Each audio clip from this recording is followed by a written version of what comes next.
साथियों, न्याय की पहली कसौटी है समय से न्याय मिलना।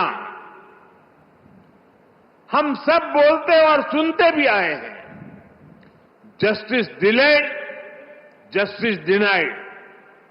इसलिए भारतीय न्याय संहिता, नागरिक सुरक्षा संहिता के जरिए देश ने त्वरित न्याय की तरफ बड़ा कदम उठाया है। इसमें जल्दी चार्जशीट फाइल करने और जल्दी फैसला सुनाने को प्राथमिकता दी गई है।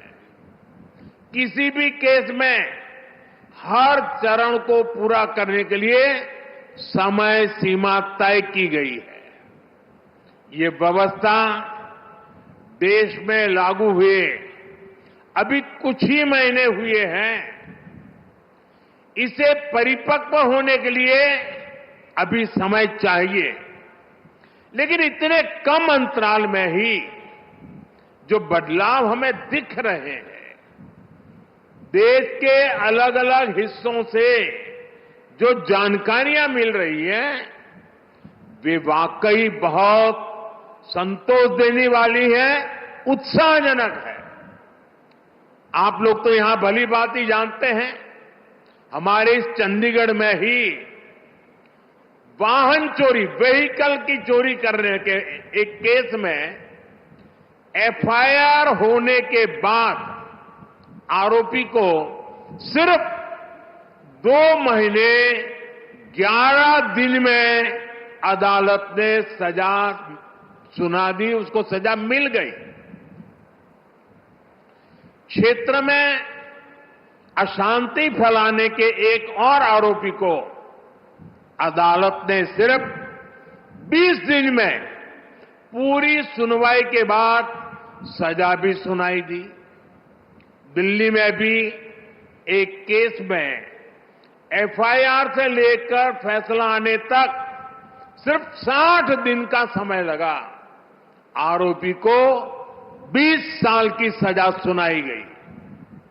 बिहार के छपरा में भी एक मर्डर केस में एफआईआर से लेकर फैसला आने तक सिर्फ 14 दिन लगे और आरोपियों को उम्र कैद की सजा हो गई।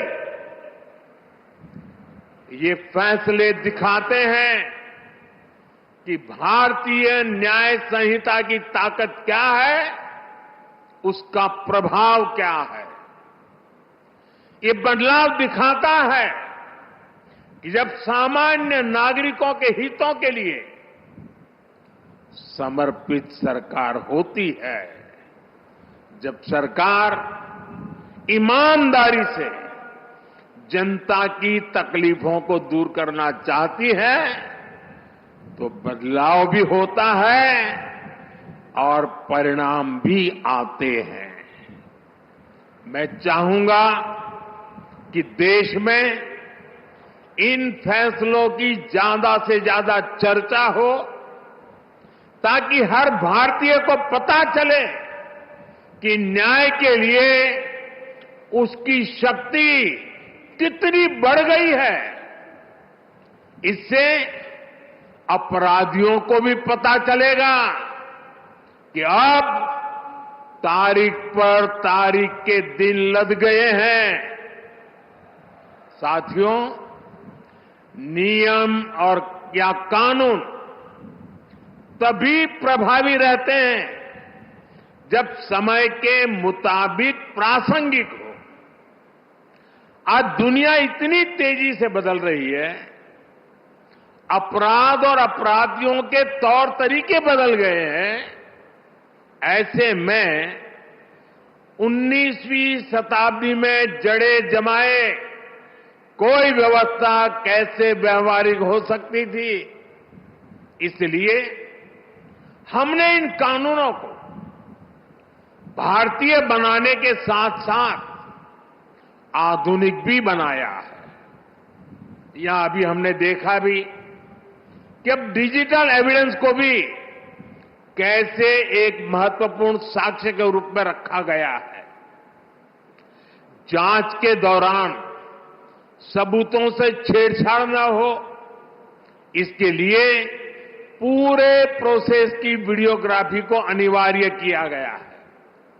नए कानूनों को लागू करने के लिए ई साक्ष्य, न्याय श्रुति, न्याय सेतु, ई समान पोर्टल जैसे उपयोगी साधन तैयार किए गए हैं।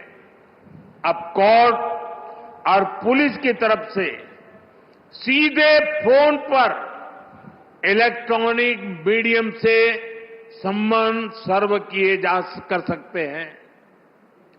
विटनेस के स्टेटमेंट की ऑडियो वीडियो रिकॉर्डिंग भी की जा सकती है। डिजिटल एविडेंस भी अब कोर्ट में मान्य होंगे, वो न्याय का आधार बनेंगे। उदाहरण के तौर पर चोरी के मामले में फिंगरप्रिंट का मिलान, बलात्कार के मामलों में डीएनए सैंपल का मिलान, हत्या के केस में पीड़ित को लगी गोली और आरोपी के पास से जब्त की गई बंदूक के साइज का मैच, वीडियो एविडेंस के साथ ये सब कानूनी आधार बनेंगे। साथियों, इससे अपराधी के पकड़े जाने तक अनावश्यक समय बर्बाद नहीं होगा। ये बदलाव देश की सुरक्षा के लिए भी उतने ही जरूरी थे।